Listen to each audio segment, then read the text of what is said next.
நல்ல தகப்பனே, எங்கள் சர்வ வல்லமை உள்ள ஆண்டவரே, இந்த அருமையான நேரத்திற்கு நமக்கு ஸ்தோத்திரம். பாதப்படியிலே சமர்ப்பிக்கிறோம். எடுபடாத நல்ல பங்கு உடைய பாதத்தில் உண்டு ஆண்டவரே. எங்களோடு கூட பேசுகிறவர் பரிசுத்த ஆவியானவர் நீர் மட்டும்தான் ஆண்டவரே. மனுஷனுடைய சத்தத்தை கேட்க நாங்கள் இங்கே வரவில்லை, தேவ ஆவியானவருடைய சத்தத்தை கேட்க நாங்கள் வந்திருக்கிறோம். ஆவியானவர் எங்களோடு கூட பேசுவீராக, இடைபடுவீராக, உடைய வசனத்தை அனுப்புவீராக. எங்கள் ஆண்டவர் இயேசுவின் நாமத்தில் பிதாவே, அல்லேலூயா. என்னாகமத்தின் புஸ்தகம் 13ஆம் அதிகாரம் 1-2 வசனங்களை வாசிங்கள். கர்த்தர் மோசேயை நோக்கி, நான் இஸ்ரவேல் புத்திரருக்கு கொடுக்கும் கானான் தேசத்தை சுற்றி பார்ப்பதற்கு நீ மனிதரை அனுப்பு, ஒவ்வொரு பிதாக்களின் கோத்திரத்திலும் பார்க்கறதுக்கு எப்படி இருக்குது அப்படின்னு பார்த்தீங்கன்னா, அந்த வேவுக்காரரை கர்த்தர் தான் என்ன பண்ணியிருக்கிறாரு, ஃபஸ்ட்டு ஏற்படுத்தி இருக்கிறார். முதல்ல ஏற்படுத்தி இருக்கிறாரு. ஏற்படுத்தி இவர் தான் அனுப்பி வச்சிருக்கிறாரு. எங்கே அனுப்பி வச்சிருக்கிறாருன்னு கேட்டிங்கன்னா, கானான் தேசத்துக்கு, இஸ்ரவேலுக்குள்ளே அனுப்புகிறார். ஃபஸ்ட்டு இவங்கள தான் அனுப்பி விடுறார். போய் இவங்களை அனுப்பு, இவங்க போய் தேசத்தை சுற்றி பார்க்கட்டும் அப்படின்னு சொல்லி. இதை போயிட்டு உங்கள் எல்லாருக்கும் தெரியும், இந்த சம்பவம் உங்களுக்கு தெரியும்னு நினைக்கிறேன். இவங்க சுற்றி பார்த்துட்டு வந்துட்டு என்ன சொல்கிறாங்க, 10 பேர் துர்ச்செய்தியை பரப்பினார்கள்னு இருக்குது. பின்னாடி பார்த்தீங்கன்னா 10 பேர் துர்ச்செய்தியை பரப்பினார்கள்.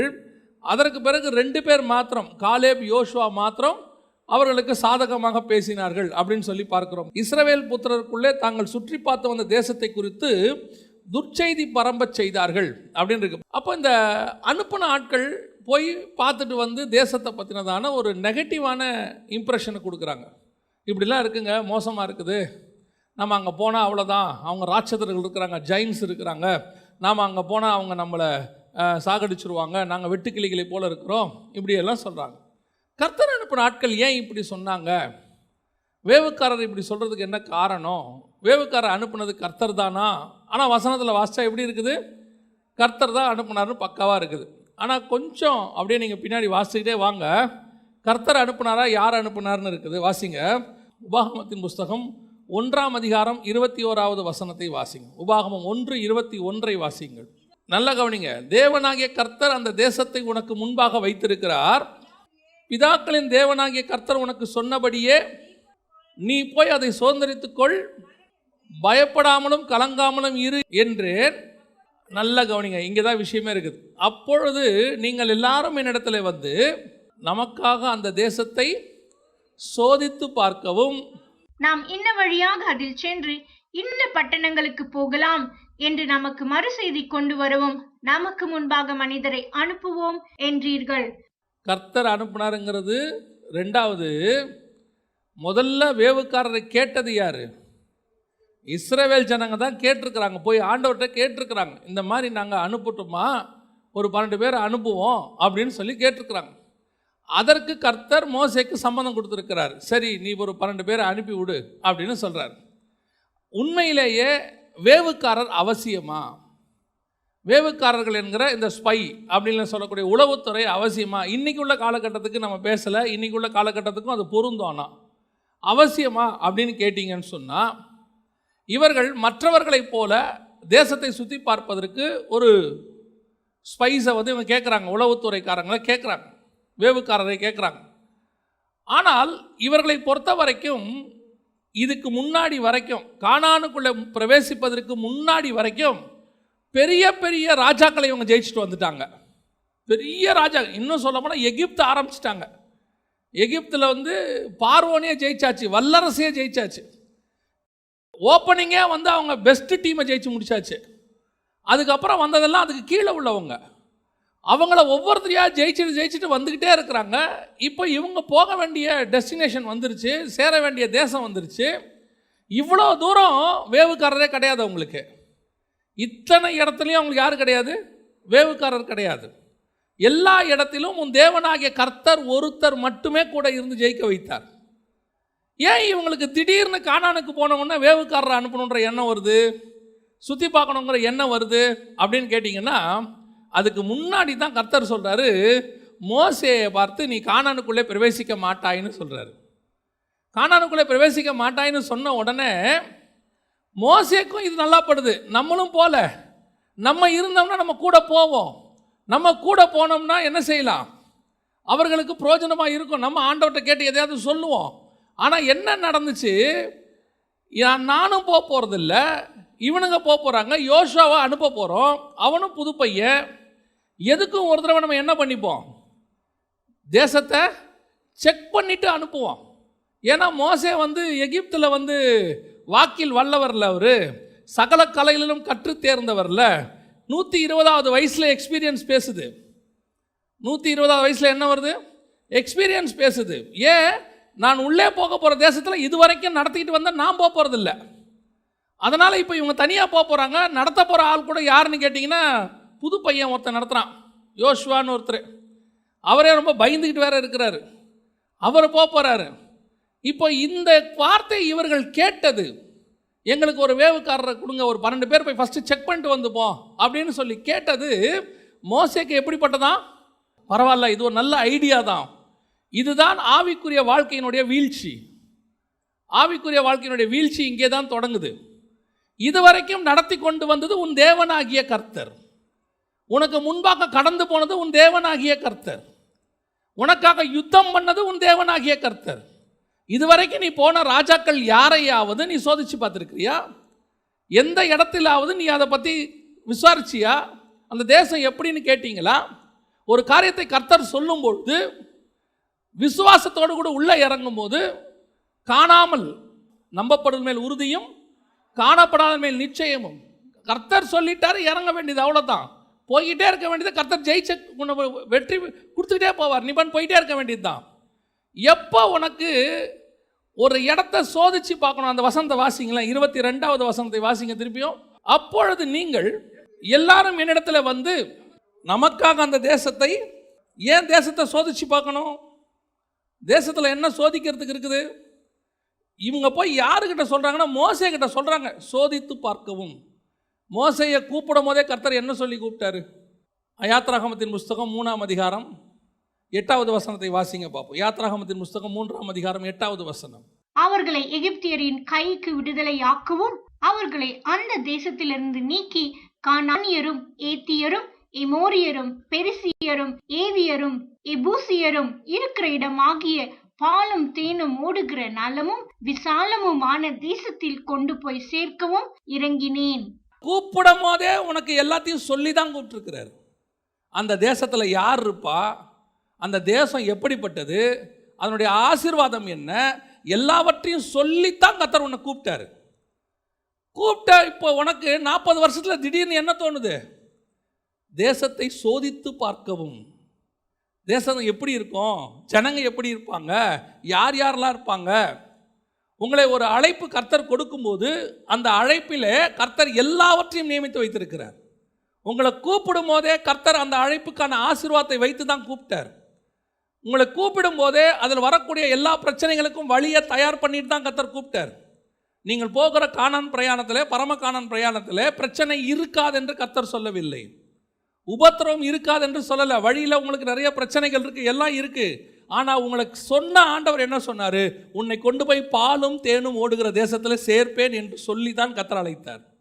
நலமும் விசாலமான தேசத்தில் போய் சேர்ப்பேன். ஏன் திடீர்னு உங்களுக்கு சந்தேகம் வருது? நிறைய பேருக்கு ஆவிக்குரிய வாழ்க்கையில் இதான் பிரச்சனை. இயேசுவை ஏற்றுக்கொண்டு வரும்போது எல்லாவற்றையும் விட்டு விட்டு வருகிறோம், ஊழியத்துக்கு வரும்போது எல்லாத்தையும் விட்டுட்டு வரோம். ஆனால் வந்த பிறகு நிறைய அவிசுவாசம். இது என்னவாய் முடியுமோ, எங்கே போய் முடியுமோ, எப்படி முடியுமோ. உங்களை இன்னைக்கு இல்லை, என்னைக்கு கர்த்தர் கையில் கரம் பிடிச்சாரோ அன்னைக்கே கர்த்தர் எல்லா ஆசீர்வாதங்களையும் நியமித்து வச்சு தான் கூப்பிட்டுருக்கிறார். வழியில் சாகடிக்கிறதுக்கு கர்த்தர் கூப்பிடலை, கொண்டு போய் சேர்க்கிறதுக்கு தான் கர்த்தர் கூப்பிட்டு இருக்கிறார். நடுவில் நிறைய பேருக்கு சந்தேகம், இது எப்படி முடியும், இது என்னவாய் போகும். இப்படி நினைத்த யாருமே முழுமையாய் போய் சேர்ந்ததில்லை தேசத்துக்கு. பாதியிலே முடிச்சுட்டாங்க கதையை. ஆண்டவருக்கு பிடிக்காத ஒரு விஷயம் அவிசுவாசம். ஆனால் ஆண்டவர் கேட்குறாரு, ஏன் அவிசுவாசப்பட்டீர்கள்? விசுவாசத்தில் எது வரைக்கும் நீங்கள் நான் உங்களோடு கூட போராடி கொண்டு இருப்பேன்றார் ஆண்டவர். பொறுமையாக இருப்பேங்கிறார். இன்றைக்கி நிறைய பேருக்கு அப்படித்தான். நல்ல ஓட்டத்தை தொடங்குகிறாங்க, நல்ல ஆசீர்வாதத்தோடு கூட தான் தொடங்குறாங்க, ஊழியத்தை தொடங்குறாங்க, ஆவிக்குரிய வாழ்க்கையை தொடங்குறாங்க.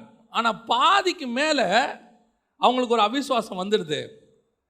எதிரிகள் தேசத்தெல்லாம் ஆண்டவர் ஜெயிச்சு கொடுத்துட்டாரு. உனக்கு கொடுப்பேங்கிற தேசத்தில் அவங்களுக்கு சந்தேகம் வந்துருச்சு. இது வரைக்கும் போன எந்த தேசத்தையும் கர்த்தர் கொடுப்பேன்னு சொல்லலை. அதில் தான் கர்த்தருக்கு இவங்க வேவுக்காரரையே அனுப்பலை. எங்கே சந்தேகம் வருது? இவங்களுக்கு கொடுப்பேன் என்று வாக்கு தத்தம் பண்ணின தேசத்தின் மேல் அவர்களுக்கு என்ன வருது? சந்தேகம் வருது.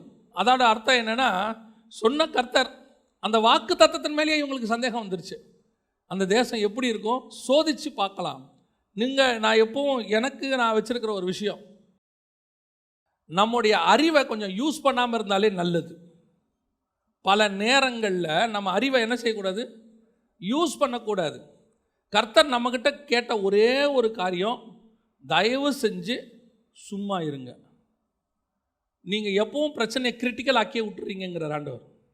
நீங்கள் சும்மா இருங்க, நான் எல்லாத்தையும் பார்த்துக்கிறேன். நம்மால் முடியாத ஒரு விஷயம் என்னது? சும்மா இருக்கிறது. எதையாவது குழப்பிக்கிட்டே இருக்கிறது, எதையாவது செய்யறது.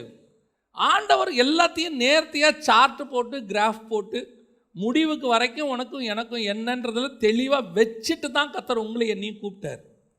அவர் இன்னைக்கு நேற்று கூப்பிட்டாரு, உலக தோற்றம் முதல் உங்களை என்னை அழைச்சி நிர்ணயம் பண்ணி வச்சிருக்கிறார். அப்போ உங்களுக்கு எனக்கும் உள்ளதில் எந்த மாறுபாடும் வரப்போகிறதே இல்லை. நடுவில் நமக்கு வர இந்த அவிசுவாசம் இருக்குது பாருங்க. நிறைய காரியம் நம்ம போய் சோதிச்சு பார்ப்போம், எப்படி இருக்குது தேசம் பார்ப்போம், கர்த்தர் சொன்னது எப்படி இருக்குது பார்ப்போம். எப்போ உங்களுக்கு அந்த அவிசுவாசம் வருதோ அப்போவே உங்கள் ஓட்டத்தில் பல இடங்களில் தடங்கள் வரும், பல இடங்களில் உங்களுடைய ஓட்டம் முடிஞ்சு போகும். உனக்கு ஆண்டவர் ஒரு காரியத்தை சொல்லிட்டாருன்னா, சொன்ன ஆண்டவர் ஒரு நாளும் தூங்கவே மாட்டார். கேட்ட நாம் கூட தூங்கிடுவோம், தேவன் தூங்கவே மாட்டார். அதை நிறைவேற்றி முடிக்கிற வரைக்கும் கர்த்தர் நம்ம கூடயே தான் இருப்பார். ஒரு காரியத்தை ஆண்டவர் நம்மக்கிட்ட சொல்லிடுவார், உனக்கு நான் செய்வேன், தேசத்தை கொடுப்பேன், அல்லது எது வேணால். இப்போ கூட இருக்கும், நிறைய விஷயங்கள் இருக்கும். கர்த்தர் சொல்லிட்டார்னா அதை செஞ்சு முடிக்காமல் விடவே மாட்டார். நடுவில் நம்ம கூட என்ன செஞ்சிடக்கூடாது. நான் எப்பவும் ஒரு உதாரணம் சொல்லுவேன் அடிக்கடி. ஒரு உதாரணத்துக்கு தான் சொல்கிறேன். கர்த்தர் வீடு கொடுப்பேன்னு சொல்லிட்டாருன்னு வச்சுக்கோங்க, கர்த்தர் என்ன பண்ணிடுவார்? வீடு கொடுத்துருவார். நான் சொல்கிறது ஒரு உதாரணத்துக்கு. வீடு கொடுப்பாரான்னு கேட்காதீங்க. வீடு கொடுக்குறேன்னு சொன்னார்னா கர்த்தர் என்ன பண்ணிடுவார்? கண்டிப்பாக உங்களுக்கு வீடு கொடுத்துருவார். நடுவில் போய் லோன் போட்டால் என்ன ஆகும், இஎம்ஐ கட்டினா என்ன ஆகும், முன்பணம் எவ்வளோ கட்டணும், மாதம் மாதம். அப்போது ஏன் நீங்கள் போய் இதெல்லாம் செய்கிறீங்கன்னு கேட்டால் அடுத்த வார்த்தை சொல்லுவாங்க, நம்ம சும்மாவே இருந்த ஆண்டவர் செய்வாரா? நம்மளும் ஏதாவது என்ன செய்யணும், முயற்சி எடுக்கணும். ஆண்டவர் சொல்கிறார், தயவு செஞ்சு எடுக்காத, நீ தயவு செஞ்சு அந்த வேலையை மட்டும் செய்யாத, நீ சும்மா இரு. உனக்கு தர வேண்டியதை எல்லாத்தையும் என்ன பண்ணி வச்சுருக்கிறேன்? ரெடி பண்ணி வச்சுருக்கிறேன். அது வேலையாக இருக்கட்டும், கல்யாணமாக இருக்கட்டும், அல்லது ஆசீர்வாதமாக இருக்கட்டும், வாட் எவர் இட் இஸ், கர்த்தர் நிர்ணயம் பண்ணி வச்சது அதினதின் காலத்தில் தானாய் வந்து சேரும். அதுக்கு ஆண்டவர் அதுக்கு ஒரு டைம் வச்சிருக்கிறாரு. முதலாவது இவங்க பண்ண தப்பு என்ன செய்கிறாங்க, நம்ம தேசத்தை என்ன பண்ணுமா, சோதிச்சு பார்க்கணும். போய் நம்ம சோதிச்சு பார்க்கணும், எப்படி இருக்குன்னு பார்க்கலாம், தேசத்தை பார்க்கலாம். இதில் பார்த்ததுனால வந்த விளைவு என்ன? பயந்துட்டான். ஏன்? அங்கே இருக்கிறவன்லாம் எப்படி இருக்கிறான்? ராட்சசன் போல இருக்கிறான், அப்படி இருக்கான். பின்ன கர்த்தர் உனக்கு கொடுக்குற தேசம்னு சொன்னது சாதாரண தேசமா? அதாவது ஒரு பெரிய பொக்கிஷம் இருக்குன்னு வச்சுக்கோங்க. நீங்கள் பாருங்கள், அந்த ஏடிஎம் மிஷினெல்லாம் பணம் கொண்டு போய் போடுறாங்க. மிஷினில் பணம் வந்து ஃபில் பண்ணுவாங்க. ஃபில் பண்ண கொண்டு போகிற ஆட்களை பார்த்துருக்கீங்களா? அந்த ஆள் எப்படி இருப்பார்? பயங்கரமாக ஜெய்ஜாண்டிக்காக கையில் துப்பாக்கியோட ஒரு பெரிய வேனில், அந்த வேனை சுற்றி என்ன பண்ணியிருக்கோம், வேலி மாதிரி அடித்து கிரில்லெல்லாம் போட்டு, அந்த பணம் நிறையா இருக்கிறதுனால அதுக்கு அவ்வளோ ஒரு பாதுகாப்பு. இப்போ அதுவே பிரதமர் வராருன்னா பாதுகாப்பு எப்படி இருக்கும்? இன்னும் கொஞ்சம் ஹை லெவல் பாதுகாப்பு. இப்போ அமெரிக்க ஜனாதிபதி வராருன்னா அது அதை விட ஹை லெவல் பாதுகாப்பு. எதுக்கு சொல்கிறேன்? பெரிய விஷயம் கொஞ்சம் வேல்யூ கூட கூட பாதுகாப்பு எப்படி இருக்கும்? கொஞ்சம் அதிகமாக தான் இருக்கும். அதுவே நீங்கள் நம்ம வீட்டு வாசலில் இருக்கிற வாட்ச்மேன் பார்த்துருக்கீங்களா? சில வீடுகளெல்லாம் வாசலில் போனோம்னா வாட்ச்மேன் படுத்திருப்பார், பாவம் போல் இருக்கும். திருடனே அவர் அடிக்க மாட்டார். ஏன்னா அந்த வீடு அவ்வளோத்தான், அவ்வளோத்துக்கு தான் அந்த மாதிரி ஒரு பாதுகாப்பு. அதுவே கொஞ்சம் பெரிய ஏடிஎம் மிஷின், அதுக்கு பாதுகாப்பு ஜாஸ்தி.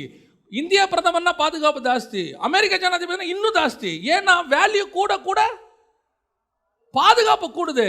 கானான் தேசம் இருக்கிறதுலையே நம்பர் 1 தேசம். அப்போ உள்ள பாதுகாக்கிறவன் தான் பாதுகாக்கிறவன். இவன் வர வரைக்கும் அவன் தான் அதை பாதுகாக்கணும். அந்த தேசத்தை வேற எவனும் எடுக்காதபடி. அதனால தான் அவன் யோசுவா சொல்றான், அவர்களை காத்த நிழல் விலகி போயிற்று. ஏன்? இது வரைக்கும் அதை பார்த்துக்கிட்டு இருந்த நம்ம ஆண்டவர். யாரை வாட்ச்மேனாக போட்டால் நல்லா பார்த்துமா அந்த தேசத்தை, இவனுங்க வர வரைக்கும் தெரியும். யாரும் அதை திருடாமல் கொள்ளாமல் பார்த்துக்கிறதுக்கு ஒரு ராட்சசம் வேணும், ஜெயிண்ட் வேணும். நல்ல ஜெயிண்ட்டை போட்டு வச்சிருக்கிறார் வாட்ச்மேனா. இவன் போனால் அவன் போயிடுவான், இவன் உள்ளே போகிற வரைக்கும் கத்தர் வச்சிருப்பான். இவன் யாரை போய் பார்த்துட்டான்? சில நேரத்தில் ஆண்டவர் உள்ளே போகாமல் இருக்கிறதுக்கு சொல்கிறதுக்கு காரணம் அதுதான். நீ போகாமல் இருந்தீங்க, அதை பற்றிலாம் வேவு பார்க்காம இருந்து ஆண்டவர் சொல்லும் போது உள்ளே போனீங்கன்னா கர்த்தரே எல்லாத்தையும் கிளியர் பண்ணி கொடுத்துருவார்.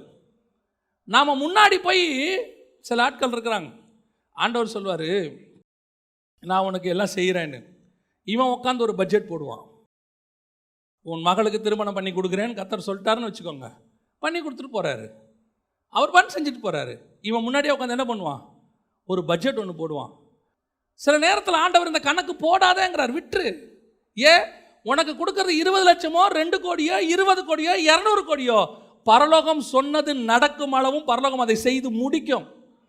நீ முன்னாடி போய் பார்த்து இந்த ஜைஜாண்டிக்காக இருக்கிறத பார்த்த உடனே பயம் வந்துடுது. ஐயோ இதெல்லாம் எப்படி நடக்கும்? இதெல்லாம் நடக்குமா? நடக்கும். சொன்னது கர்த்தர். உனக்கு எனக்கு இந்த வேலை இல்லை, போய் வேவு பார்க்குற வேலை நம்மளது இல்லை. சோதிச்சு பார்த்து கரெக்ட் பண்ணிட்டு உலகத்தான் கரெக்டாக சொல்லுவான். அதெல்லாம் கணக்கு பார்க்காம செய்யக்கூடாதுங்க, எல்லாத்துக்கும் ஒரு கணக்கு போடணுங்க. அது மனுஷ அறிவு. தேவனுடைய மனுஷன், நடத்தப்படுகிற மனுஷன், அவன் பூமிக்கு இருக்கிற பிரச்சனையை பார்க்க மாட்டான். அது எத்தனை கோடின்னு அவனுக்கு கவலையே இல்லை. எனக்கு ஒருத்தர் சொல்லிட்டாரு, வாக்குத்தத்தம் பண்ணிட்டாரு, சொன்னவர் நிறைவேறும் அளவும் என்னை ஒரு நாளும் கை விடவே மாட்டார். அது சொல்கிற அன்னைக்கு அதான் எனக்கு ஆண்டவர் ஒரு நாள் சொல்லி கொடுத்தாரு. எப்பவுமே காசு கேட்காத ஆண்டவர்கிட்ட. ஆண்டவர்கிட்ட என்ன கேட்கக்கூடாது? காசு கேட்கவே கூடாது. அந்த காசை வச்சு என்ன வாங்க போறீங்களோ அதை தான் கேட்கணும். புரியுதா? இன்னைக்கு நிறைய பேர் பண்ணுற தப்பு அதுதான். இவங்களா ஒரு பட்ஜெட்டை போட்டு இவங்களா சோதிச்சு பார்த்து இதை கொடுங்க ஆண்டவரே போதும், அதை கொடுங்க ஆண்டவரே. நமக்கு கேட்க வேற தெரியாது, பிரச்சனையாக அதுதான். ஒழுங்காகவும் கேட்க தெரியாது, எதை கேட்கணும் எதை கேட்கக்கூடாதுன்னு தெரியாது. கேட்டு வச்சு கேட்கும் போதே இது மாதிரி கொடுங்கங்கிறான். அது மாதிரியெல்லாம் நமக்கு வேணாம், நமக்குன்னு ஒரு மாதிரி இருக்கும். கர்த்தர் அதை கொடுத்துட்டு போவார். இல்லை அவன் கேட்குறத அப்படி கேட்குறான், ஆண்டவரே எனக்கு இந்த மாதிரி கொடுங்க. ஆண்டவர் சொன்ன நான் உனக்கு வேறு மாதிரி வச்சுருக்கேன், அந்த மாதிரி தரேன். ஆண்டவர்கிட்ட எப்போவுமே சொல்கிறேன், உங்களுக்கு ஒன்று காரியம் சொல்லிட்டாரா, அதை பற்றின ஒரு சந்தேகமும் உங்களுக்கு வேண்டாம், அது நடக்கும், எவ்வளவு ஆனாலும் நடக்கும். சிலர் செல்லும்போது என்கிட்ட சொல்லுவாங்க, சர்ச்சு ஆண்டவர் கரெக்டாக சொல்லிட்டாரு, இடம்லாம் இருக்குது, பட்ஜெட் போட்டவங்க 50 லட்சம் ஆகுது. ஏன் சொல்லிட்டு ஆண்டவருக்கு 50 லட்சம் பெரிய விஷயமா? 50 லட்சம் என்ன, 55 லட்சம் என்ன, அதுக்கு என்ன வேணும்? செங்கல் வேணும், ஜல்லி வேணும், அதுக்கெல்லாம் ஆள் அனுப்பி விடுவார். அது பாட்டுன்னு வரும், கட்டுவாங்க. நீங்கள் ஏன் அதை போட்டு மண்டையில் குழப்பிக்கிறீங்க? நீங்கள் நம்பிதான் படுத்துங்க. சொன்னவருக்கு தானே நிறைவேற்றணுன்ற கவலை இருக்குது. நமக்கு என்ன? நான் எப்பவும் நினைப்பேன், அவர் சொல்லிட்டாரா, பிரச்சனை இனிமேட்டு அவருது. சொல்கிற வரைக்கும் தான் பிரச்சனை நம்மளுது. சொல்கிற வரைக்கும் ஆண்டவரே இது நடக்குமா நடக்குமா, எங்கேயாவது ஒரு இடத்துல நம்ம கொஞ்சம் அசைச்சிருவோம். அவரை காலை கையை பிடிச்சி அழுது கிழுது ராத்திரியெல்லாம் ஜோம் பண்ணி கர்த்தர் ஒரு வாக்குத்தத்தம் கொடுத்துருவார், நான் உனக்கு தருகிறேன்னு. அதுக்கப்புறம் தூங்கிடணும். ஏன்? அதான் அவர் சொல்லிட்டாரே, சொல்லியும் செய்யாதிருப்பாரோ வசனத்தும் நிறைவேற்றாதிருப்பாரோ. ஆண்டவர் வந்து வாக்கு வாங்குற வரைக்கும் தான் பயம் இருக்கணும், வாங்கிட்டோம் நிம்மதி வந்துடணும். ஏன்னா சொன்ன ஆண்டவர் மாற்றவே மாட்டார், 100% செய்து முடிப்பார். அல்லேலூயா. ரெண்டாவது, இவங்க ஏன் தேசத்தை சுற்றி பார்க்கணும்னு நினைச்சாங்க? வாசிங்க அதே வசனத்தை 22 திருப்பி வாசிங்க. அப்பொழுது நீங்கள் எல்லாரும் என்னிடத்தில் வந்து நமக்காக அந்த தேசத்தை சோதித்து பார்க்கவும், நாம் இன்ன வழியாக அதில் சென்று இன்ன பட்டணங்களுக்கு போகலாம் என்று நமக்கு மறுசெய்தி கொண்டு வரவும், நமக்கு முன்பாக மனிதரை அனுப்புவோம் என்றீர்கள். மறுசெய்தி கொண்டு வரணுமா? கொண்டு வந்தாமல்ல மறுசெய்தி. இவங்க கேட்டு அமைச்சது என்னது? நமக்கு மறுசெய்தி கொண்டு வரணும். ஆனால் மறுசெய்தி கொடுக்குற ஆள் யார் தெரியுமா நமக்கு? வாசிங்க 91 சங்கீதம் 15வது வசனம் வாசிங்க. அவன் என்னை நோக்கி கூப்பிடுவான், நான் அவனுக்கு மறு உத்தரவா. இதில் ஒரு பெரிய ஆச்சரியம் என்ன தெரியுமா? இந்த சங்கீதம் யாருது தெரியுமா? இந்த சங்கீதம் யாருது? நம்ம பொறுத்த வரைக்கும் சங்கீதனாலே யாருது?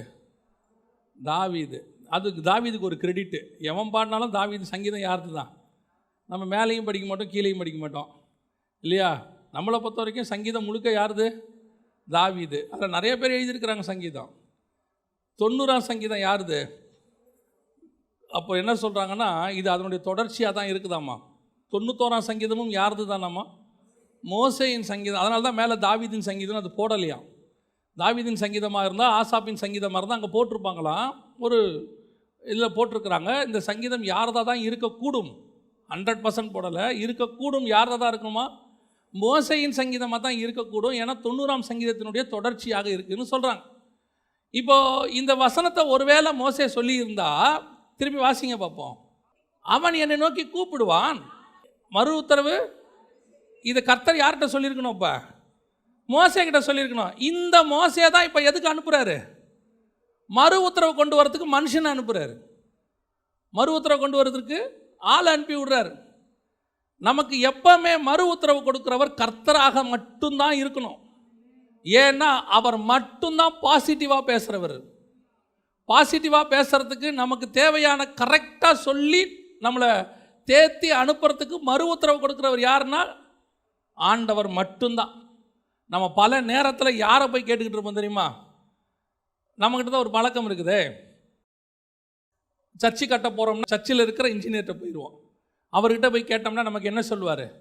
கரெக்டாக ஒன்று சொல்லுவார். அதுவே ஆடிட்டிங் இந்த மாதிரி இருந்தால் நமக்கு தெரிஞ்ச ஒரு ஆடிட்டர் யாராவது ஒருத்தர்கிட்ட போய் கேட்போம், சர்ச்சில் உள்ளவர்கிட்ட, நீங்கள் கொஞ்சம் சொல்லுங்கள் இது என்ன ஆகும், எப்படி ஆகும் அப்படின்னு சொல்லி. நான் எப்பவும் ஒரு விஷயத்தை வச்சுருக்கிறேன், மனுஷங்கிட்ட 2வது தான் சொல்லணும், கர்த்தர்கிட்ட ஃபஸ்ட்டு சொல்லணும். கர்த்தர்கிட்ட சொல்லிட்டு தான் யார்கிட்ட போகணும்? மனுஷங்கிட்ட போகணும். கர்த்தர்கிட்ட சொல்லாமல் மனுஷங்கிட்ட போகக்கூடாது. இன்றைக்கி நிறைய நேரத்தில் நம்ம மறு உத்தரவுக்கு யாரை எக்ஸ்பெக்ட் பண்ணுறோம்? கர்த்தர் இவ்வளோ வாக்குத்தத்தம் கொடுத்துருக்காரு, பைபிளில் இவ்வளோ வசனங்களை கொடுத்துருக்கிறாரு. இப்போவும் கர்த்தர் ஜீவன் உள்ளவராக இருக்கிறாரு, பேசுகிறாரு. நீங்கள் கேட்டிங்கன்னா பதில் சொல்கிறதுக்கு தயாராக இருக்கிறாரு. ஆனால் இப்போ கூட நம்ம இருதயம் யாரை தேடு தெரியுமா? நீங்கள் போய் நல்லா ஜெபம் பண்ணிவிட்டு கர்த்தர் வாக்குத்தத்தம் கொடுத்துருப்பார், இல்லை வெளியே வாங்க, ஒரு சமாதானம் இருக்கும். ஆனாலும் இருதயம் யாரை தேடும்? யாராவது ஒருத்தர் நமக்கு ஆறுதலாக 4 வார்த்தை சொன்னால் நல்லா இருக்குமே. இதுதான் மனுஷ இயல்பு. மனுஷனுடைய இயல்பு இதுதான். தேடினா நல்லா இருக்குமே, கொஞ்சம் ஆறுதலாக சொன்னால் நல்லா இருக்குமே அப்படின்னு எக்ஸ்பெக்ட் பண்ணுறோம். ஆனால் ஆண்டவர் சொல்கிறாரு, மறு உத்தரவு நான் கொடுக்கறது தான் உனக்கு கரெக்டு. வேற எவன் கொடுத்தாலும் அதில் என்ன இருக்கும்? ஒரு துர்ச்செய்தி கண்டிப்பாக இருக்கும், இல்லை ஒரு நெகட்டிவிட்டி அதில் இருக்கும். ஏன் அப்படின்னு கேட்டிங்கன்னா, மனுஷன் பாவம் செஞ்ச பிறகு நீங்கள் பார்த்தீங்கன்னா அவன் சாப்பிட்ட பழம் நன்மை தீமை எரித்தக்க கடி. ஸோ அந்த பழத்தில் தீமை கண்டிப்பாக கொஞ்சம் இருக்குது, நன்மையும் கொஞ்சம். இது மனுஷனுக்கு பொருந்தும். அவனுடைய மேடே அப்படித்தான். அவனுடைய கண்டுபிடிக்கிற பொருளாக இருக்கட்டும், அவன் கொடுக்குற ஆலோசனையாக இருக்கட்டும், அவன் உருவாக்குறது எதுவாக இருக்கட்டும், அதில் நன்மையும் இருக்கும், ஒரு தீமையும் இருக்கும். நம்ம எப்பவுமே அதில் இருக்கிற நன்மையை மட்டும்தான் பார்ப்போம், அதில் இருக்கிற தீமையை பார்க்க மாட்டோம். இப்போ ஒரு செல்ஃபோன் இருக்குது, செல்ஃபோனை வாங்கும் போதே நம்ம அதில் இருக்கிற நன்மையை மட்டும்தான் பார்க்குறோம். இத்தனை பிக்சல் கேமரா இருக்குது, இவ்வளோ இருக்குது, இவ்வளோ ஸ்டோரேஜ் இருக்குது, எல்லாம் பார்க்குறோம். அது உள்ள தீமையும் இருக்குது, ரேடியேஷன் இருக்குது, பாதிப்பு இருக்குது, ஏதோ குறைஞ்ச அளவு ரேடியேஷனாக இருக்கும். இந்த தீமையை பார்த்தா நம்ம செல்ஃபோன் யூஸ் பண்ணவே மாட்டோம். இந்த மாதிரி எல்லாத்துலேயும் இருக்குது.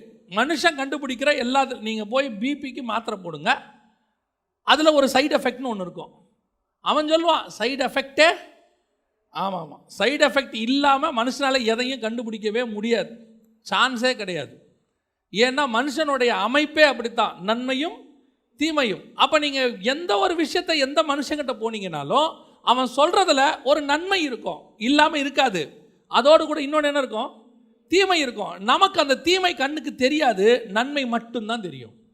கர்த்தருக்கு நன்மையும் தெரியும், அதில் இருக்கிற தீமையும் தெரியும். அதனால் அவர் ஃபஸ்ட்டே என்ன சொல்லுவார்? அந்த தீமையை உங்களுக்கு முன்னாடியே சொல்லிடுவார். பழம் சாப்பிட்டா நீ சாகவே சாவாய், ஏன்னா அந்த பழத்தில் மரணம் இருக்குது அப்படின்னு கர்த்தர் சொல்லிட்டாரு. ஆனால் அந்த பழத்தில் ஒரு நன்மையும் இருக்குது. என்ன இருக்குது? பார்வைக்கு இன்பமும் புத்தியை தெளிவிக்கிறது, அறிவை கொடுக்குதாமா, புத்தியை தெளிவிக்கிறது. இப்போ பிசாசு எதை சொன்னா? அந்த விஷயத்த சொன்ன, நன்மையை சொன்னா, தீமையை சொல்லலை. கர்த்தர் நன்மையை சொல்லலை, எதை சொன்னார்? தீமையை சொல்கிறார். ஏன் அப்படின்னா நன்மையை சொல்ல வேண்டிய அவசியம் இல்லை, அது வந்தால் நன்மை, அதை ஏற்றுக்கொண்டால் நன்மை தானே, அதில் சொல்ல வேண்டிய அவசியமே இல்லை. ஆனால் தீமையை தான் கண்டிப்பாக எச்சரிக்கணும். 100 ஃபீட் ரோடு இருக்குது, ஹைவேஸில் நீங்கள் போகிறீங்க, நடுவில் ஒரு ஸ்பீட் பிரேக்கர் இருக்குது. கண்டிப்பாக நீங்கள் அங்கே என்ன பண்ணணும்? ஒரு போர்டு வைக்கணும், ஒரு ஸ்பீட் பிரேக்கர் இருக்குது, பொறுமையாக செல்லவும், இல்லைன்னா ஆக்சிடென்ட் ஆகிடும். அதே நேரத்தில் ரோடு நல்லா இருக்குது, 110 நீங்கள் போகலாம், 100 போகலான்னு வச்சுக்கோங்க. அங்கே போர்டு வைக்க வேண்டிய அவசியம் இல்லை, ரோடு நல்லா இருக்குது, வேகமாக போங்க அப்படின்னு அவசியம் இல்லை. அந்த ரோடு நல்லா இருந்தால் நம்மளே என்ன பண்ண போகிறோம்? வேகமாக தான் போக போகிறோம். ஒரு காஷன் எதுக்கு கொடுக்கணும்? தீமை இருந்தால் காஷன் கொடுக்கணும், தப்பு இருந்தால் காஷன் கொடுக்கணும், எச்சரிப்பு. அப்போ எப்போ கொடுக்கணும்? தீமை இருந்தால். பிசாசு எப்பவுமே தீமையே சொல்ல மாட்டான்.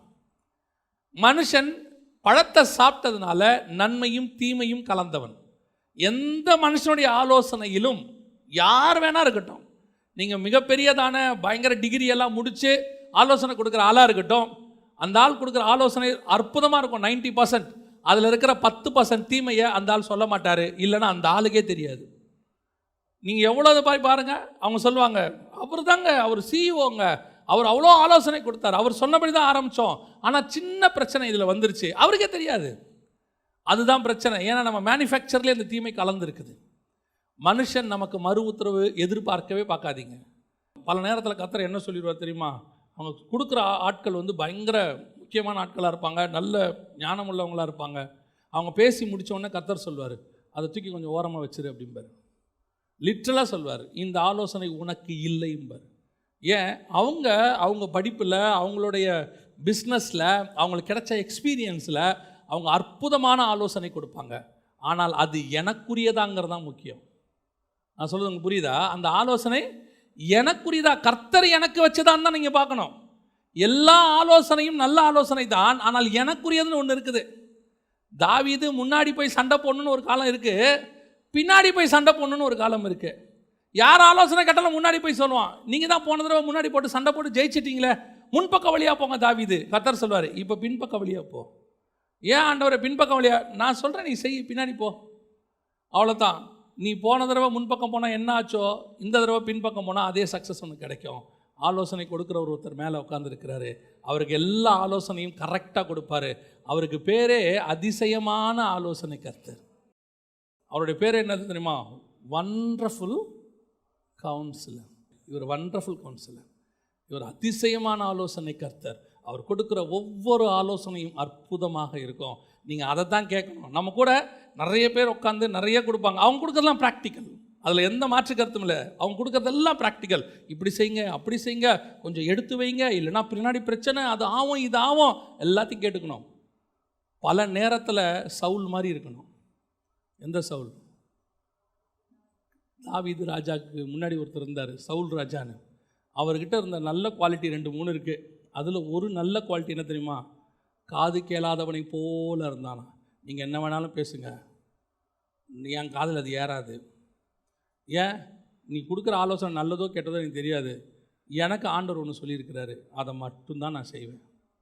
சிலர்லாம் சொல்லுவாங்க, வீட்டில் பெரியவங்க கூட இருப்பாங்க, என் வார்த்தைக்கு நீ கீழ்ப்படிய மாட்டேங்கிறம்பாங்க. உன் வார்த்தைக்கு கர்த்தருக்குள் தான் கீழ்ப்படியணும். நீ கர்த்தருக்கு வெளியே ஆலோசனை கொடுக்கும்போது கீழ்ப்படிய முடியாது. கர்த்தர் எனக்கு ஒன்று என்ன சொல்கிறாரோ அதை தான் செய்வேன். எனக்கு மறு உத்தரவு கொடுக்குறவர் ஒருவர் இருக்கிறார், அந்த ஆலோசனை தான் தி பெஸ்ட். அதனால் யார் கொடுக்குற ஆலோசனையை அசட்டை பண்ணணும்னு அர்த்தம் இல்லை. தேவ ஆலோசனைக்கு ஈக்குவலான ஆலோசனை உலகத்தில் வேறு இல்லவே இல்லை. சில நேரங்களில் அது ஏற்றுக்கொள்ள முடியாததாக இருக்கும். நம்ம ஒன்று நினச்சி வச்சுருப்போம் மைண்டில், கர்த்தர் இன்னொன்று சொல்லுவார். என்ன ஆண்டவர் இப்படி சொல்கிறாரு, நீ செய்ப்பா, அவ்வளோதான். நீ கர்த்தர் சொல்கிறத செஞ்சுக்கிட்டே இரு. என்ன நக்கி கொடுக்குறவனை செலக்ட் பண்ணுறாரு, முட்டி போட்டு குடிக்கிறவனை செலக்ட் பண்ண மாட்டேங்கிறாரு. நக்கி கொடுக்குறவனை செலக்ட் பண்ணிட்டாரு, ஆமாம், அவனை கூட்டிகிட்டு போயிரு. என்னங்க அவன் இங்கேயே தண்ணியை நக்கி குடிக்கிறானே, அவன் தான் பெஸ்ட்டு, கூப்பிட்டு போ. கர்த்தருடைய பார்வையில் எது பெஸ்ட்டுன்னு அவருக்கு தான் தெரியும். அவர் சொல்கிறத செஞ்சுட்டு போயிட்டே இருக்கணும். மனுஷன் சொல்கிறத கேட்டுக்கணும், செய்யணுமா வேணாமான்னு கர்த்தர்கிட்ட கேட்டுக்கணும். அல்லேலூயா. கடைசியாக அவர்கள் ஏன் தேசத்தை சுற்றி பார்க்க ஆரம்பித்தார்கள்? வாசிங்க பாப்போம் திருப்பி அதே வசனத்தை 22. அப்பொழுது நீங்கள் எல்லாரும் என்னிடத்தில் வந்து நமக்காக அந்த தேசத்தை சோதித்து பார்க்கவும், நாம் இன்ன வழியாக அதில் சென்று இன்ன பட்டணங்களுக்கு போகலாம் என்று நமக்கு மறு செய்தி கொண்டு வரவும், நமக்கு முன்பாக மனிதரை அனுப்புவோம். நமக்கு முன்பாக யார் அனுப்பணும்? மனுஷன் அனுப்பணுமா? இதே மோசே தான் யாத்ராகமத்தில் சொல்கிறாரு. வாசிங்க, யாத்ராகமத்தின் புஸ்தகம் 33ஆம் அதிகாரம் 14-15 வாசிங்க. அதற்கு அவர், என் சமூகம் உனக்கு முன்பாக செல்லும், நான் உனக்கு இளைப்பாறுதல் தருவேன் என்றார். அப்பொழுது அவன் அவரை நோக்கி, உம்முடைய சமூகம் என்னோடே கூட செல்லாமற் போனால் எங்களை இவ்விடத்திலிருந்து கொண்டு போகாதிரும். நீங்க முன்னாடி போனதான் ஆண்டவரை நான் போவேன், நீங்க முன்னாடி போனதான் நான் போவேன். மனுஷன் அவனு சொல்றாரு, ஒரு தூதனை அனுப்புறேன்பா, உனக்கு முன்னாடி ஒரு தூதனை அனுப்புறேன், அவன் கூட்டிகிட்டு போவான், அவன் கைட் பண்ணுவான், எல்லாம் செய்வான். அவன் சொல்கிறான், தூதனா அதெல்லாம் ஆகாத ஆண்டவரே, நீங்கள் வரீங்கன்னா நான் போகிறேன். இதே மோசேத்தான் சொல்கிறாரு, நமக்கு முன்பாக யாரை அனுப்புவோம்? ஒரு மனுஷனை அனுப்புவோம். இதுதாங்க வாழ்க்கையில் வீழ்ச்சி, ஆவிக்குரிய வாழ்க்கையில் வீழ்ச்சி இங்கே தான் இருக்குது. எவ்வளவு காலம் நீங்கள் விசுவாசமாக கர்த்தரை இருப்பீங்க, ஒரு இடத்துல அந்த இடத்துக்கு மனுஷனை கொண்டாடுவீங்க. கர்த்தர் உங்களுக்கு இருந்த இடத்துக்கு யாரை கொண்டாடுவீங்க? மனுஷனை கொண்டாடுவீங்க. நான் எப்பவும் சொல்வேன், ஒரு ஆரம்ப காலகட்டத்தில், அது ஆவிக்குரிய வாழ்க்கையோ பிஸ்னஸோ ஊழியமோ எதுவானா இருக்கட்டும், ஆரம்ப கட்டத்தில் நீங்கள் 100% கர்த்தரைத்தான் நம்புவீங்க. ஏன்னா வேறு வழி இல்லை உங்களுக்கு. நமக்கு வேறு வழியே இல்லை, கர்த்தரை தான் நம்புவோம். ஏன்னா நமக்கு உதவி செய்யறதுக்கு ஆள் இருக்காது, பணம் இருக்காது, கஷ்டமாக இருக்கும், எல்லாம் இருக்கும். அப்போ 100% கர்த்தரை தான் நம்புவோம். நம்ம வேறு வழியே இல்லாமல் கர்த்தரை தான் நம்புவோம். ஆனால் இப்போ இந்த ஊழியம் வளர வளர, பிஸ்னஸ் வளர வளர, இப்போ நமக்கு நிறைய ஆட்கள் கூடி வருவாங்க. நம்மளை புகழ்கிறதுக்குன்னு ஒரு குரூப் ஒன்று வரும், நமக்கு ஒரு குரூ உருவாகும். எல்லாம் வந்த பிறகு இப்போ எதுக்கெல்லாம் ஆண்டவரை வச்சிங்களோ அந்த இடத்துல மனுஷனை வைக்கிறதுக்கான வாய்ப்பு ஒன்று வரும். அது ஆலோசனையாக இருக்கட்டும், உதவிக்காக இருக்கட்டும், எந்த இடத்துல. நான் ஒரு உதாரணத்துக்கு தான் இதை சொல்கிறேன், நீங்கள் யாரும் தப்பாக எடுத்துக்காதீங்க. ஊழியத்தின் ஆரம்பத்தில் பிரச்சனை வரும்போது, யாராவது மிரட்டுறான் இல்லை ஏதாவது ப்ராப்ளம் வருதுன்னும் போது வேறு எங்கேயுமே போக மாட்டோம். எங்கே போவோம் தெரியுமா? தேவ சமூகத்தில் போய் உட்காந்து அழுவோம். ஆண்டவரை, என்னை இப்படிலாம் மிரட்டுறாங்கப்பா, என்னை காலி பண்ணிடுவேன்னு சொல்கிறாங்க. கர்த்தர் அற்புதமாய் அந்த இடத்துல உங்களுக்கு ஒரு காரியத்தை செய்து உங்களை விடுதலையாக்குவார். உங்களை மிரட்டுறவன் இருக்க மாட்டான். இல்லை ஏதோ ஒரு பிரச்சனை இல்லை, அது ஆண்டவர் யாரோ ஒரு ஆள் அனுப்புவார், ஏதோ ஒன்று செஞ்சுடுவார், ஆண்டவர் அற்புதம் செய்வார். இது இப்படியே நமக்கு இருக்கும். ஒரு காலகட்டத்தில் ஊழியம் வளரும், சபை வளரும், கூட்டங்கள் வரும். இப்போ இந்த இடத்துல பார்த்தீங்கன்னா நிறைய பேர் வருவாங்க.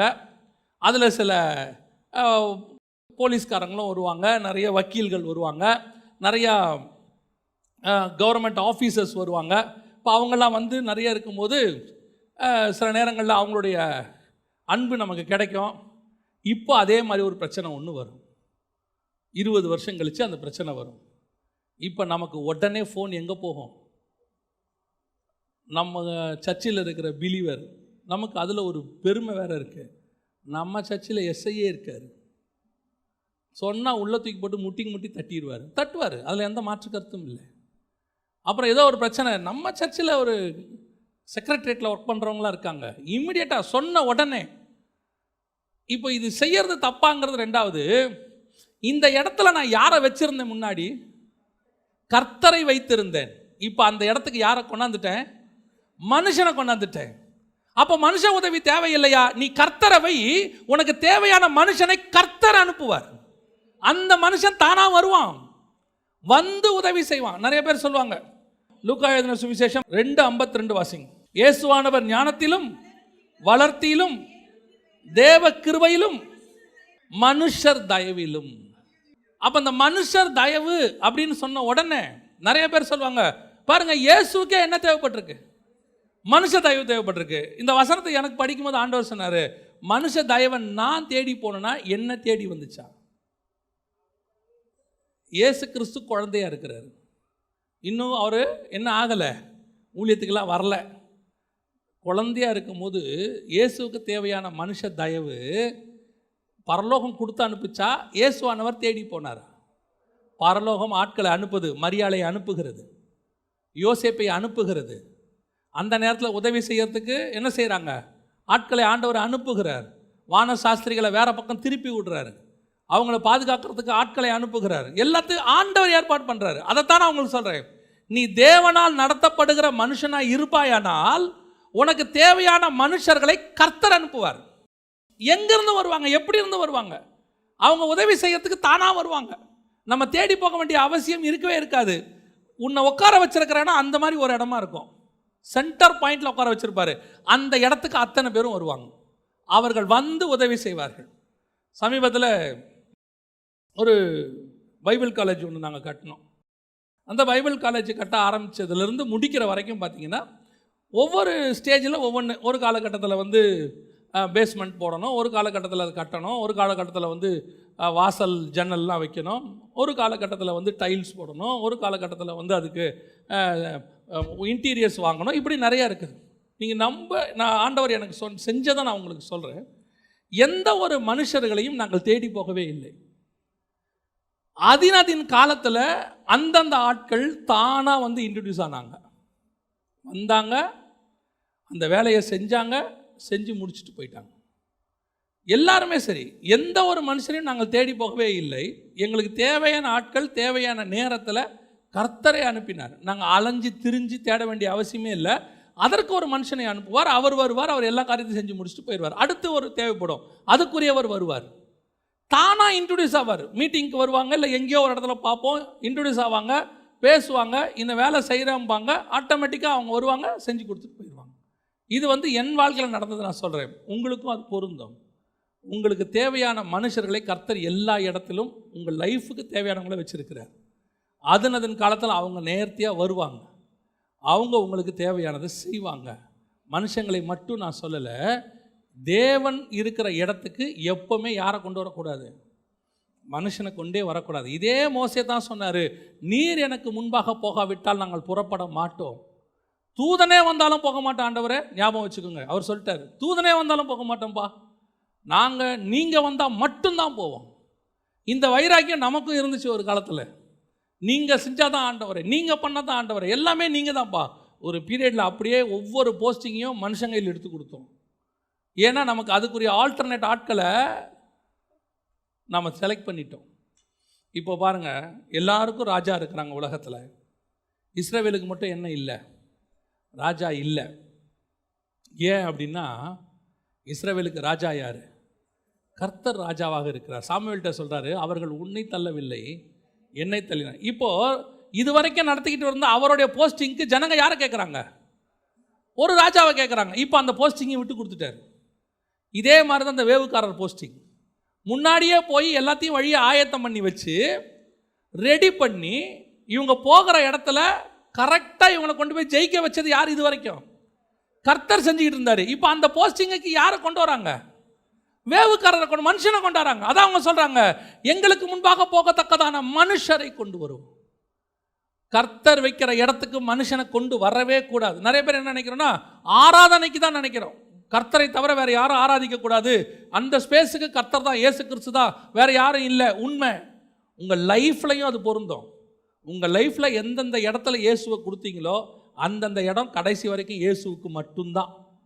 அந்த இடத்துல எந்த மனுஷனையும் கொண்டாடவே, அது ஆலோசனைக்காக இருக்கட்டும், உதவிக்காக இருக்கட்டும். அதனால் மனுஷர் தயவு தேவையில்லையா? தேவை. கர்த்தர் மனுஷனை கொண்டு தான் செய்வார். அதற்கு ஏற்ற காலத்தில் ஏற்ற மனுஷனை கர்த்தர் தானாய் கொண்டு வருவார். அவரே கொண்டாந்து கொடுப்பாரு. எல்லாம் நேர்த்தியாக நடக்கும். அதெல்லாம் ஒரு குறையும் நீங்கள் நினைக்கவே வேண்டாம். நம்ம ஆண்டவர்கிட்ட இருக்கிற மாதிரி டைமிங், பக்கா டைமிங் வேறு யார்ட்டுமே இருக்காது. நான் சொல்கிறேன் பாருங்கள், ஆண்டவர் வந்து கரெக்டாக ஆளை அனுப்புவார். ஒரு நிமிஷம் முன்னாடியும் ஆகாது, ஒரு நிமிஷம் பின்னாடியும் ஆகாது. முன்னாடி வந்தாலும் ஆபத்து, பின்னாடி வந்தாலும் ஆபத்து. ஒரு 50,000 தேவைப்படுது, அவன் 2 வாரத்துக்கு முன்னாடி கொடுத்தான்னு வச்சுக்கோங்க, அதுக்குள்ளே செலவு பண்ணி முடிச்சுருவோம் நம்மகிட்ட. பின்னாடி கொடுத்தான்னு வச்சுக்கோங்க, பிரயோஜனப்படாது, கடன் வாங்கி அதுக்குள்ளே போயிடும். ரைட் டைமுக்கு ஆண்டவர் கொடுப்பாரு. நம்ம என்ன எக்ஸ்பெக்ட் பண்ணுவோன்னா, கொஞ்சம் முன்னாடி வந்தால் நல்லா இருக்குமே. நம்ம கொஞ்சம் ஆண்டவர்கிட்ட எல்லாமே பக்கா டைமிங், சரியான ஆளை சரியான நேரத்திற்கு கர்த்தர் அனுப்புவார். ஆனால் நம்ம மட்டும் எப்பவுமே என்ன செய்யணும் தெரியுமா? கர்த்தரை அவருடைய ஸ்தானத்திலிருந்து எதிலையும் மாற்றவே கூடாது.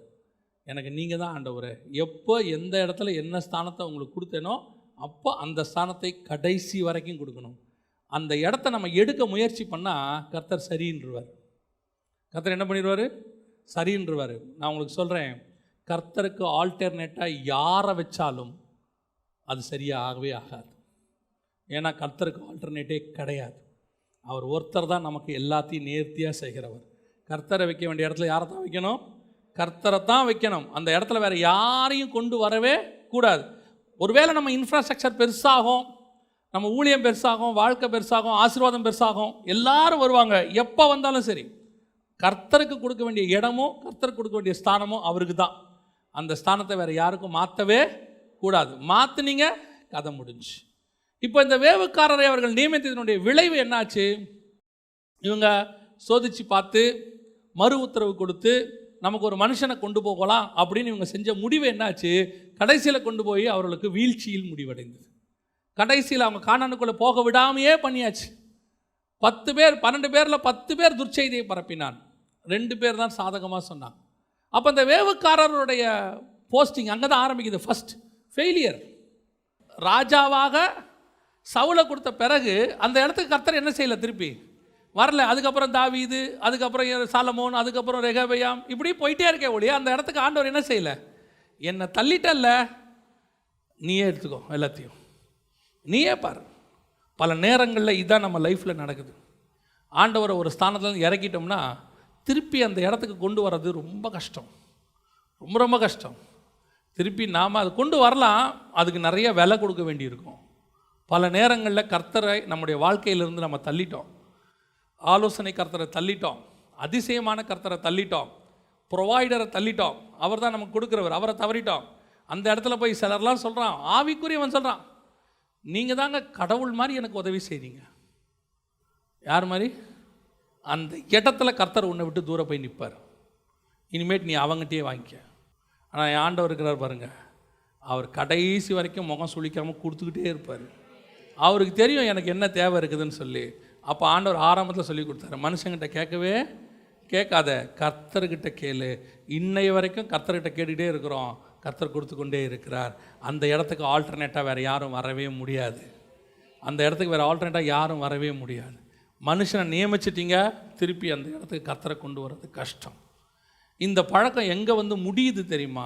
கடைசியாக வாசிங்க, மத்தேயு சுவிசேஷம் 11ஆம் அதிகாரம் 3வது வசனம் வாசி. மத்தேயு 11:3 வாசி. வருகிறவர் நீர்தானா அல்லது வேறொருவர் வர காத்திருக்க வேண்டுமா என்று அவரிடத்தில் கேட்கும்படி யாரை அனுப்பினான்? 2வது வசனம் சேர்த்து வாசிங்க. அத்தருணத்தில் காவலில் இருந்த யோவான் கிறிஸ்துவின் கிரியைகளை குறித்து கேள்விப்பட்டு தன் சீஷரில் 2 பேரை அழைத்து, இப்போ அடுத்த கடைசி ஸ்பை எங்க வராங்க பாருங்க. கடைசி ஸ்பை இவர் தான் அவர் அபிஷேகம் பண்ணாரு, இவர் தான் ஞானஸ்நானம் கொடுத்தாரு அவருக்கு, இவர் தானே அவரை பற்றி உலகத்துக்கு சாட்சி கொடுத்தாரு. புறா வடிவில் இறங்கினதை இவர் தானே பார்த்தாரு. சும்மா போயிட்டு இருக்கிற இயேசுவை பார்த்து சொல்வார், இதோ உலகத்தின் பாவத்தை சுமந்து தீர்க்கிற தேவ ஆட்டுக்குட்டி. எவ்வளோ பெரிய வெளிப்பாடு உள்ள மனுஷன் பாருங்க. மொத்த பயலும் வரான், அத்தனை பேரும் வரும்போது விரியன் பாம்பு குட்டியேன்னு கூப்பிட தெரிஞ்சிச்சு.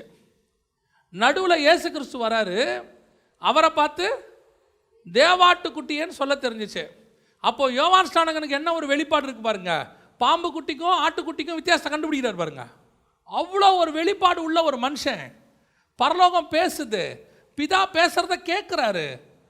3 பேரும், பிதா, குமாரன், பரிசுத்த ஆவியானவர். குமாரன் ஞானஸ்நானம் எடுக்கிறாரு, பரிசுத்த ஆவியானவர் புறா வடிவில் இறங்குறாரு, வானத்திலிருந்து பிதாவாகிய தேவன் பேசுறாரு. இந்த 3த்துக்கும் சாட்சியா யார் நிற்கிறது? யோவான் ஸ்நானகன் நிற்கிறாரு. திடீர்னு இவருக்கு என்ன வந்துருச்சு? சந்தேகம் வந்துருச்சு. சந்தேகம் வந்த உடனே 2 பேரை அனுப்பி விடுறாரு, நீங்கள் போய் பார்த்துட்டு வாங்க, நீங்கள் போய் அவர்கிட்ட என்ன செய்யுங்க, கேட்டுட்டு வாங்க, வருகிறவர் நீர் தானா, இன்னொருவரை ஏன் இந்த சந்தேகம் வந்துச்சு? இந்த சந்தேகம் வர்றதுக்கு காரணம் என்ன?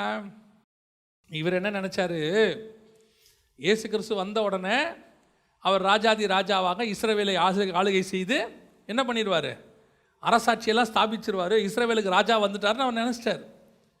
ஆனால் இயேசு கிறிஸ்து செய்ய வேண்டிய இன்னொரு வேலை பாக்கி இருந்துச்சு. அதை செஞ்சுட்டு தான் அதை அவர் செய்ய முடியும், ராஜாவாக உட்கார முடியும். என்ன செய்யணும்? ஆசாரிய ஊழியம் செய்யணும். அதாவது அவர் பலியாகணும். சிலுவையில் பலியான பிறகு உயிர்த்தெழுந்து அவர் ராஜாவாக உட்காரணும். இந்த வெளிப்பாடு ஆவியில் இருக்குது. யாருக்கு? யோவான் ஸ்நானகனுக்கு. இதோ உலகத்தின் பாவத்தை சுமந்து தீர்க்கிற தேவாட்டுக்குட்டி. அதெல்லாம் ஓகே தான், ஸ்பிரிச்சுவலி எல்லாம் நல்லதாக இருக்குது. இவரை பிடிச்சி உள்ள வச்சுட்டாங்க. இப்போ யாரை பிடிச்சி? யோவான் ஸ்நானகனை என்ன பிடிச்சி உள்ள வச்சுட்டாங்க. இவர் இன்னும் சும்மா இருக்காரு. விஷயம் அதுதான். யோவான் ஸ்நானகன் யாரு? The best evangelist in the Israel. அவர் வனாந்தரத்தில் இருப்பார். ஜனங்க எங்கே போவாங்க? வனாந்தரத்துக்கு தேடி போவாங்க. அந்த மாதிரி ஒரு இவாஞ்சலிஸ்ட். இன்னொரு பெரிய விஷயம், அவர் அற்புதமே செய்யலன்னு இருக்கு பைபிளில். யோவான் ஸ்நானகன் ஒரு அற்புதத்தையும். அப்போ எப்பேற்பட்ட இவாஞ்சலிஸ்ட் பாருங்க. மிராக்கிளே இல்லை அவருடைய மினிஸ்ட்ரியில், மிராக்கிளே கிடையாது. ஒன்லி வேர்ட் ஆஃப் காட் தான். அப்படி எழுந்திரிச்சு நின்று பிரசங்கம் பண்ணார்னா 1000 கணக்கில் ஜனங்க வருவாங்க. அப்படி ஒரு மனுஷன், பில்லிகிரகம் ஐயா மாதிரி அப்படி ஒரு மனுஷன். ஆனால் என்ன பிடிச்சி உள்ளே வச்சுட்டாங்க. நீங்கள் இன்னும் சும்மா இருக்கீங்க. என்ன பண்ணணும்? ஒரு குரல் கொடுக்க வேண்டாமா? விடுதலை செய், விடுதலை செய், யோவான் ஸ்நானகனை விடுதலை செய், ஏதாவது ஒன்று சொல்ல வேண்டாமா?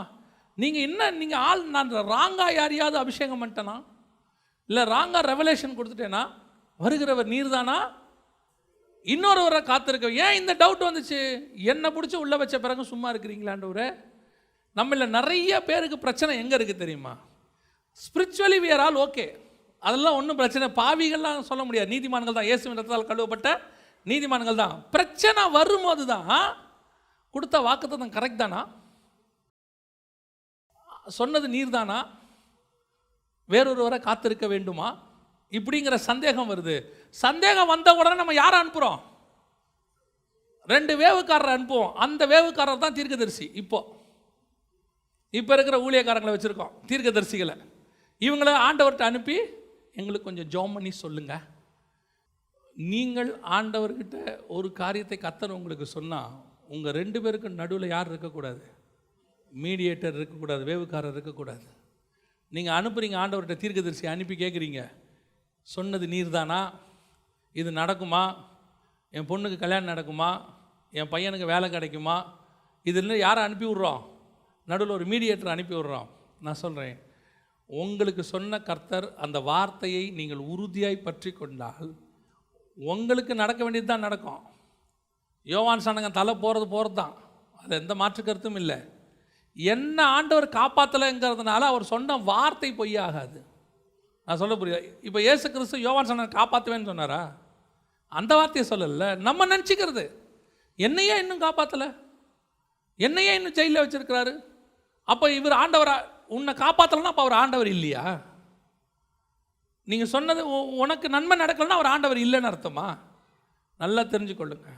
ஆண்டவர் ஒரு காரியத்தை சொன்னால் அதை கண்டிப்பாக செய்வார். அது உங்ககிட்ட சொன்னால் கண்டிப்பாக செய்வார். கர்த்தர் உங்களுக்கு ஒரு வெளிப்பாடு கொடுத்தால் அந்த வெளிப்பாடில் உங்களுக்கு சந்தேகம் வரவே கூடாது. சொன்னது கர்த்தர் 100% நடக்கும். ஒருவேளை அது எனக்கு வேறு விஷயம், ஆனால் கர்த்தரையே ஒரு சந்தேகப்படுறார், வருகிறவர் நீர் தானா? ஆனால் இவர்கிட்ட போன வேவுக்காரன் இருக்கான்ல, அவன் நல்லவன் தெரியுமா? யோவான் ஸ்நானகன் அனுப்பின வேவுக்காரன் திரும்பி யோவான் ஸ்நானகன்ட்டே வரல, அவன் அப்படியே போயிட்டான். அவன் பார்த்தான் இவருக்கு அவர் பெட்ரு. ஏன் நிஜம், உண்மை அதுதான். அந்திரேயா அப்படியே எங்கே போயிட்டான்? இயேசுக்கு பின்னாடி போயிட்டான். யோவான் ஸ்நானகனுடைய வேலையே இயேசுக்கு பின்னால் ஜனங்களை அனுப்பி விடுவது, வழி ஆயத்தம் பண்ணுறதுன்னு அவர் வேலை. இவர் ஏன் இன்னும் சீசனை வச்சுக்கிட்டு இருக்கிறாரு? இவருடைய வேலை என்ன? வந்தவொடனே என்ன பண்ணியிருக்கணும்? இதோ நீங்கள் எதிர்பார்த்துருந்தவர் வந்துட்டார், எல்லாரும் எங்கே போங்க, அவருக்கு பின்னாடி போங்க அப்படின்னு சொல்லி அனுப்பியிருக்கணும். பல நேரங்களில் நாம் மினிஸ்ட்ரியை முடிக்காதனால ஆண்டவரை முடிச்சு வைக்கிறார், போட்டு ஜெயிலில் தூக்கி போடு. அங்கே போனாலும் சும்மா இருக்காது, பேசிக்கிட்டு இருக்கிறது, வருகிறவர் நீர் தானான். அப்புறம் ஆண்டவர் சொல்கிறார், சரி கழுத்து அறுத்துரு. பேசிட்டே இருக்காரு, என்ன பண்ணுறது? வேறு வழியில் அவர் ஸ்டாப் பண்ணுறதுக்கு வேறு வழியே இல்லையே. இவர் இயேசுநாதர் இந்த பக்கம் ஞானஸ்நானம் கொடுத்தா யோவான் ஸ்நானகன் என்ன பண்ணுறாரு? அந்த பக்கம் ஞானஸ்நானம் கொடுத்துக்கிட்டு இருக்கிறாரு. யோவான் ஸ்நானகனுடைய வேலை என்ன? வழியை ஆயத்தம் பண்ண வந்தேன், அதான அவர் வேலை. வழியை ஆயத்தம் பண்ணியாச்சு. யாருக்கு? இயேசுவே வந்தாச்சு. அதுக்கப்புறம் யோவான் ஸ்நானகனுக்கு என்ன வேலை இருக்குது? அடுத்த வேலை அவர் என்ன செஞ்சுருக்கணும்? வாருங்கள், நாம் காத்திருந்தவர் வந்துட்டார், நாம் எல்லாம் யாருக்கு பின்னாடி போவோம்? அவருக்கு பின்னாடி போவோன்னா கதை முடிஞ்சிருச்சு. இவர் என்ன பண்ணிவிட்டார்? அவர் அபிஷேகம் பண்ணி அனுப்பி விட்டுட்டு இவர் மினிஸ்ட்ரி கண்டினியூ ஆகிட்டு இருக்கு. இப்போ இவர் வழியை யாருக்கு ஆயத்தம் பண்ண போகிறார் அடுத்து? புரியுதா நான் சொல்கிறது? எம்எல்ஏ வரதுக்கு ரோடு போட்டாச்சு, எம்எல்ஏ வந்துட்டு போயிட்டாரு, இன்னும் என்ன பண்ணிகிட்டு இருக்கான்? ரோடு போட்டே இருக்கான். எதுக்குடா? எம்எல்ஏ வர்றதே அவர் வந்துட்டு போயிட்டாரா? இப்போ போட்டால் கூட பரவாயில்ல. பவுல் காலத்தில் ஒருத்தர் ரோடு போட்டுக்கிட்டு இருக்கான். பவுல் ஒருத்தரை போய் பார்க்குறாரு, நீங்கள் யார் என்று கேட்டோன்னு அவன் சொல்கிறான், நாங்கள் யார்? யோவானின் சீஷர்கள். யோவானுடைய சீஷன் இன்னும் எப்போ இருக்கிறான்? இயேசுநாதர் வந்துட்டு போன பிறகு இருக்கிறான். இயேசு வந்த பிறகு யோவானுக்கு சீஷனே இருக்கக்கூடாது. வேலை முடிஞ்சிச்சு. யாருக்கு பின்னாடி போயிருக்கணும்? இயேசுக்கு பின்னாடி போயிருக்கணும். இப்போ பார்த்தா இவர் மினிஸ்ட்ரியை முடிக்க மாட்டேங்கிறாரு. இவர் தி எண்டு போட்டால் தான் அவர் தி ஸ்டார்ட் பண்ண முடியும். மத்தியில் அழகாக இருக்கும், யோவான் சிறைச்சேதம் பண்ணப்பட்டான் என்பதை இயேசு கேள்விப்பட்டு கலிலேயாவுக்கு போய் மனம் திரும்புங்கள் பரலோக ராஜ்யம் சமீபத்திருக்கிறது என்று பிரசங்கிக்க தொடங்கினார். இவன் முடித்தா தான் அவர் தொடங்க முடியும். இவன் முடிக்கவே மாட்டேங்கிறான்.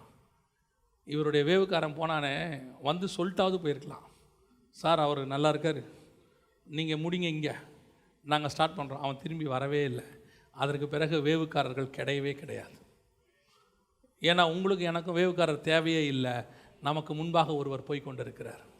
அல்லேலூயா. இனி வேவுக்காரர் என்பதே கிடையாது. நமக்கு வேவு பார்க்குறவர் ஒருவர் இருக்கிறார். அவர் நமக்கு முன்பாக கடந்து போவார். எக்காரணம் கொண்டும் தேவனுடைய இடத்துக்கு யாரை கொண்டு வராதீங்க, மனுஷனை கொண்டு வராதீங்க. கர்த்தர் ஒரு காரியத்தை சொல்லிட்டா சோதிச்சு பார்க்காதீங்க. தேசத்தை என்ன பண்ணி பார்க்கணும்? சோதிச்சு பார்க்கணும். ஆண்டவர் சொல்கிறார், உன் தேவனாகிய கர்த்தரை பரீட்சித்து பாராதிருப்பாயாக. வாக்கு தத்தம் பண்ணுற வரைக்கும் அவர் காலை விடக்கூடாது. வாக்கு தத்தம் பண்ணிட்டாரா அதுக்கு பிறகு சந்தேகப்படவே கூடாது. நான் எப்பவும் சொல்லுவேன், காலை பிடிச்சி அழுவணும். கர்த்தர் சொல்லிட்டாரு, கன்ஃபர்மேஷன் வந்துருச்சா அதுக்கப்புறம் சந்தோஷமாக இருக்கணும். ஏன்னா சொல்லிட்டார். ராஜா வாயில் வாக்கு வர்ற வரைக்கும் தான் நமக்கு வந்துருச்சா அதுக்கு பிறகு ஒரு கவலையும் இல்லை. அல்லேலூயா. நமக்கு மறு உத்தரவு கொடுக்கறது யாராக தான் இருக்கணும்? கர்த்தராக தான் இருக்கணும். மனுஷன் இருக்கவே கூடாது. நம்ம ஜெபம் பண்ணலாமா? நம்ம தேவ சமூகத்தில் எந்திரிப்போமா? எல்லா தேவனை நோக்கி பார்ப்போம். நன்றி ஆண்டவரையுமே நாங்கள் ஸ்தோதரிக்கிறோம். கோடான கோடி ஸ்தோத்திரங்களை ஏறெடுக்கிறோம். தகப்பனே உமக்கு நன்றி அப்பா. நம்மை தம்முடைய வேவுக்காரரை அனுப்பி, தம்முடைய அப்போஸ்தலர்களை அனுப்பி, தம்முடைய உடன்படிக்கையை அனுப்பி, தம்முடைய சுவிசேஷத்தை அனுப்பி ஆண்டவர் நம்மோடு கூட உடன்படிக்கை பண்ணினார். அந்த வேவுக்காரர்கள் அவளிடத்தில் ஒரு சிவப்பு கயிறை கொடுத்து ஜன்னலில் கட்ட சொன்னார்கள். கர்த்தர் இரத்தத்தினாலான ஒரு உடன்படிக்கையை நம்மோடு கூட செய்தார். அவர்கள் சொல்லுகிறார்கள், இந்த ஜன்னலில் இந்த கயிறு இருக்கிற வரைக்கும் நாங்கள் உனக்கு பண்ண சத்தியத்திற்கு உத்தரவாதமாக இருப்போம். ஒருவேளை இந்த கயிறு இல்லாவிட்டால் நாங்கள் உத்தரவாதி அல்ல. இந்த உடன்படிக்கை நம்மோடு கூட இருக்கிற வரைக்கும் தான் கர்த்தர் சொன்ன வாக்கு தத்தங்கள் எல்லாம் நமக்கு பொருந்தும். இந்த உடன்படிக்கை நம்ம இருக்கிற வரைக்கும் தான், பாத்திரமா நம்ம அந்த பானம் பண்ணுற வரைக்கும் தான் கர்த்தர் நமக்கு கொடுத்த வாக்கு தத்தங்களுக்கு உத்தரவாதி. இந்த கயிறு இல்லாவிட்டால், இந்த உடன்படிக்கை இல்லாவிட்டால் நீங்களும் நானும் பாளையத்துக்கு புறம்பே எரிகோ மதிலுக்கு மேலே, ஒருவேளை எரிகோ ஜனங்களோடு கூட அழிஞ்சது போல இந்த உலகத்தின் அழிவில் நமக்கும் பங்கு நடந்திருக்கும். ஆனால் இன்றைக்கி கர்த்தர் நம்மை பாளையத்துக்கு புறம்பே கொண்டு வந்து உட்கார வைத்திருக்கிறார். இன்றைக்கி நம்மளை பத்திரமாய் கர்த்தர் காப்பாற்றி கொண்டு வந்து வச்சிருக்கிறார். சீக்கிரத்தில் நம்முடைய மணவாளன் வருவார். அந்த மணவாளன் அழைத்து கொண்டு போய் பரலோகத்தின் நடுவில் சிங்காசனத்துக்கு பக்கத்தில் அவருடைய வலது பார்சத்தில் உன்னை என்னை உட்கார வைக்க போகிறார். நாம் காத்து கொண்டிருக்கிறோம் பாளையத்துக்கு புறம்பே. அதுதான் கர்த்தர் இன்றைக்கி நம்மளை வச்சிருக்கிறார். சபையை புறம்பே வச்சிருக்கிறார். அவர் புறம்பே பாடுபட்டபடியினாலே நம்மையும் இப்போ புறம்பே தான் வச்சிருக்கிறாரு. சீக்கிரத்தில் நம்மளை கொண்டு போய் நடுவில் வைக்க போகிறார். அவருக்கு நடுவில், பரலோகத்துக்கு நடுவில், அவருக்கு சிங்காசனத்துக்கு பக்கத்தில் சபையை கொண்டு போய் வைப்பேன்னு ஆண்டவர் சொல்கிறார். ஆனால் அது வரைக்கும் அந்த கயிறு இருக்கணும், ரொம்ப முக்கியம். அதான் இயேசு சொல்கிறார், நான் வருமளவும் என்னை நினைவு கூறும்படி இதை செய்யுங்கள் என்றார். இன்றைக்கி ஆண்டவர் நமக்கு புறம்பே உட்கார வைக்கிறதுக்கு ஒரு வாய்ப்பை கொடுத்துருக்கிறார். நம்மை நாமே நிதானித்து அறிந்தோமானால் நாம் நியாயம் தீர்க்கப்படும். சர்வ வல்லமை உள்ள எங்கள் தகப்பனே, அருமையான காலை வேளைக்காக உமக்கு ஸ்தோத்திரம். உடைய மகிமையுள்ள கரத்தில் தாழ்த்துகிறோம். தேவனாகிய கர்த்தர் எங்களுக்கு தந்திருக்கிற நல்ல உடன்படிக்கைக்காக ஸ்தோத்திரம். அந்த உடன்படிக்கையை உறுதிப்படுத்துகிற உடைய வார்த்தைகளுக்காக உமக்கு நன்றி ஆண்டவரே. நீர் வருமளவும் இந்த உடன்படிக்கை எங்கள் வாசல்களிலே காணப்படட்டும் ஆண்டவர், எங்கள் ஜன்னல்களிலே காணப்படட்டும் அப்பா. கிருபையுள்ள கரத்தில் தாழ்த்துகிறோம். நீர் மாத்திரம் மகிமைப்படும். எங்கள் ஆண்டவர் இயேசுவின் நாமத்தில் பிதாவே.